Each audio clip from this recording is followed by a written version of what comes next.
Right now, we're facing a man-made disaster of global scale. If we don't take action, the increasing pollution, changing weather, and the melting ice is bringing a horizon to our civilization. The message is clear. Time is running out. I am Raina Sharma, President of Eco Care Club, SAJS School. This world is ending.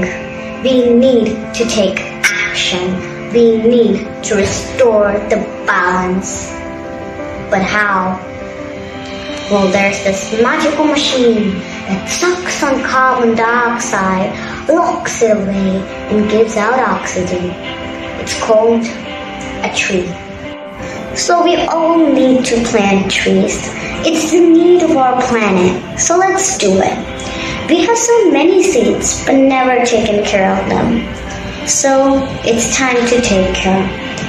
SAJS School and Manju Rana, our principal, are taking initiative in planting trees. Simply put, if we don't protect nature, we can't protect ourselves.